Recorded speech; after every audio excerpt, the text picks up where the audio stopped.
Assalamualaikum warahmatullahi wabarakatuh, dulur. Di era modernisasi yang dilengkapi dengan segala kemudahan teknologi, sehingga memudahkan seseorang untuk bekerja hingga mendapatkan akses informasi dengan sangat mudah.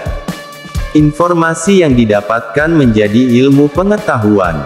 Bahkan ilmu tersebut kian hari kian beragam jenisnya mengingat kesadaran dan keterbukaan setiap individu khususnya perempuan semakin meluas dan maju. Tapi dulu sebelum Indonesia sekarang ini, jauh sebelum merdeka, Indonesia mengalami penjajahan yang membuat negeri ini harus merangkak menuju kebebasan hingga kita bisa hidup dengan nyaman seperti sekarang ini. Cita-cita dan keinginan kuat untuk merdeka agar mendapatkan kehidupan yang aman serta bebas, membuat beberapa pahlawan nasional terdahulu berjuang dengan cara mereka masing-masing. Salah satunya, Raden Dewi Sartika. Tidak hanya Raden Ajeng Kartini yang kita kenal sebagai pejuang emansipasi perempuan, Dewi Sartika yang berasal dari Jawa Barat tersebut mempunyai mimpi dan tujuan yang sama seperti Kartini.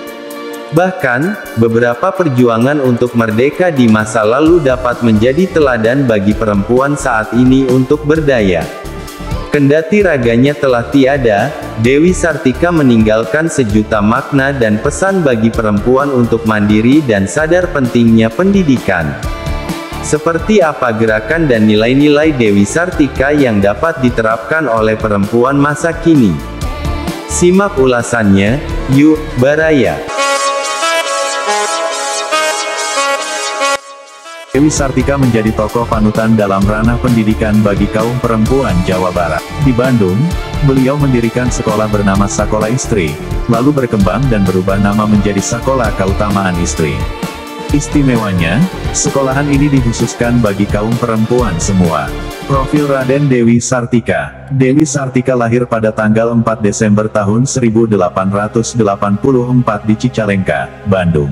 Beliau lahir sebagai anak kedua dalam keluarga Sunda ternama dari pasangan Raden Somanegara dan Raden Ayu Permas. Pasangan ini memiliki 5 orang anak, yaitu Raden Somamur, Dewi Sartika, Raden Sri Pamerat, Raden Entis, dan Raden Yunus. Raden Somanegara merupakan putra dari Raden Demang Suripraja, seorang huf jaksa kepala di Bandung. Pada tahun 1891, Raden Somanegara dilantik menjadi patih di Bandung. Lalu, ibunya juga merupakan keturunan Sunda yang terpandang. Raden Raja Permas merupakan putri dari era Adipati Wiranatakusuma IV, seorang Bupati Bandung, tahun 1846 sampai tahun 1874. Sebagai anak yang lahir dari keluarga priai, Dewi Sartika memiliki keistimewaan untuk mendapatkan pendidikan formal. Beliau mengenyam pendidikan di sekolah kelas 1 untuk penduduk non-Eropa, yakni Eerste Klasse School X. Sekolah ini kelak menjadi Hollands-Inlandse School, HIS. Namun, Dewi tidak sempat menyelesaikan pendidikan lantaran ayahnya diasingkan ke Ternate pada tahun 1889, hingga ayahnya wafat di sana. Harta bendanya pun turut disita. Hal ini dipicu oleh tuduhan terhadap ayahnya yang terlibat dalam sabotase acara pacuan kuda di Tegallega, Bandung, untuk mencelakai RAA Martanegara selaku bupati yang baru. Setelah itu, kehidupan Dewi Sartika harus tergantung pada pamannya, Raden Demang Suryakarta Hadiningrat, kakak kandung ibunya. Dewi Sartika berlarut-larut dalam hal tersebut. Beliau menunjukkan bakat dan kegigihannya untuk terus berkembang. Di belakang gedung kepatihan, saat bermain dengan teman-temannya, Dewi sering berperan layaknya guru di sekolah dengan mengajari baca tulis dan bahasa Belanda kepada anak-anak pelayan di kepatihan. Berbagai barang yang ia temukan seperti arang dan pecahan genting dibuatnya menjadi alat bantu ajar. Saat itu Dewi Sartika juga masih belia, umurnya sekitar 10 tahun. Namun, ia sudah menunjukkan minatnya di bidang pendidikan dengan memerankan perilaku seorang guru. Cita-cita Dewi Sartika. Cita-cita Dewi Sartika dapat dilihat dari karangannya yang berjudul The Inlandse Vrouw, Wanita Bumiputra. Di situ, beliau mengemukakan bahwa pendidikan sangat penting. Pendidikan kejuruan sama pentingnya untuk dikuasai oleh perempuan. Saat Dewi Sartika remaja, beliau memperhatikan kedudukan perempuan dalam masyarakat Sunda. Menurutnya, kedudukan perempuan telah mengalami kemunduran. Kala itu, Perempuan Sunda dianggap lebih lemah, dikekang dengan perkawinan paksa. Bahkan, mereka hanya menjadi lambang status seorang laki-laki setelah menikah. Pada masa itu, terdapat beberapa faktor yang menyebabkan kedudukan perempuan dalam masyarakat Sunda mengalami kemunduran. Faktor pertama, perkawinan. Banyak hal yang memicu terjadinya kawin paksa atau kawin gantung pernikahan anak-anak. Faktor kedua, pengaruh agama Islam. Terdapat salah paham pada masyarakat dalam memahami konsep perempuan dalam Islam yang menganggap bahwa perempuan lebih lemah dari laki-laki. Faktor ketiga, pengaruh kerajaan Mataram. Feodalisme yang berkembang saat itu menempatkan istri sebagai lambang status seorang pria. Mendirikan sekolah istri. Pada zaman itu, keberadaan sekolah sangat sedikit, tidak seperti sekarang. Masyarakat dari golongan biasa kesulitan untuk mendapatkan pendidikan. Hanya anak-anak dari golongan priayi atau mereka yang kaya yang dapat bersekolah.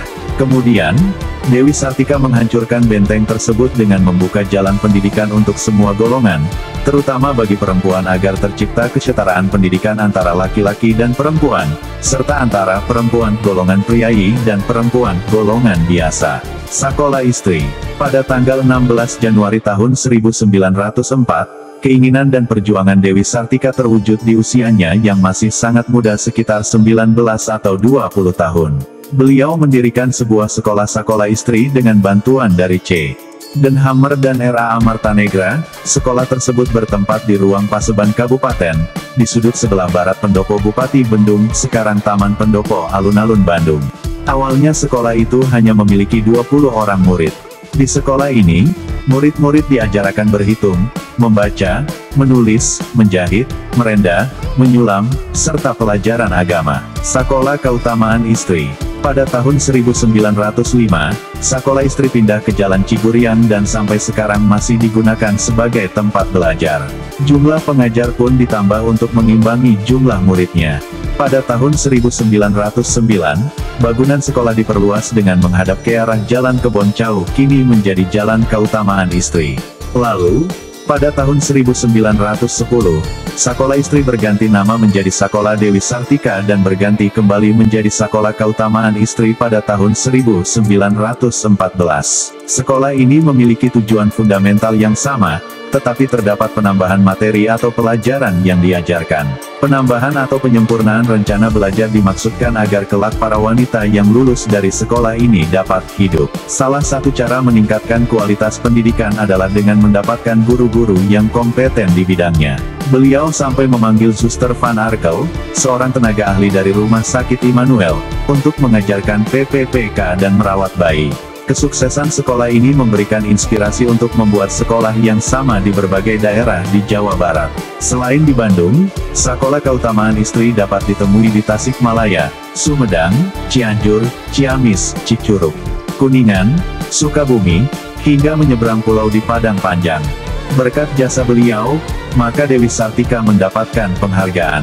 Pada tahun 1942, saat masa penjajahan Jepang, Sekolah Dewi Sartika dibubarkan oleh Jepang dan diganti namanya menjadi Sekolah Gadis. Pada tahun 1946, saat peristiwa Bandung Lautan Api, gedung sekolah itu pun ikut terbakar. Dewi Sartika beserta keluarganya pun meninggalkan Bandung untuk mengungsi ke Ciparai, di sebelah tenggara Bandung.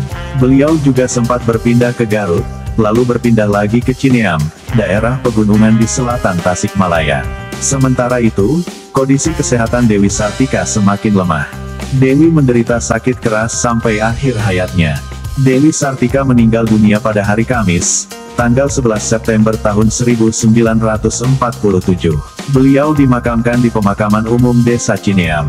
Kemudian, jasadnya dipindahkan ke makam para Bupati Bandung di Kepatihan pada tahun 1951. Dewi Sartika mendapatkan beberapa penghargaan, salah satunya beliau mendapatkan penghargaan medali perak tahun 1922, medali emas kehormatan Orde Van Oranje Nassau dari pemerintah Hindia Belanda pada 1939 atas tulisannya dalam The Inland Chevron. Tentunya penghargaan tersebut tidak diberikan kepada sembarang orang. Pemerintah Indonesia juga mengakui jasa-jasanya dengan memberikan gelar pahlawan nasional pada tanggal 1 Desember tahun 1966.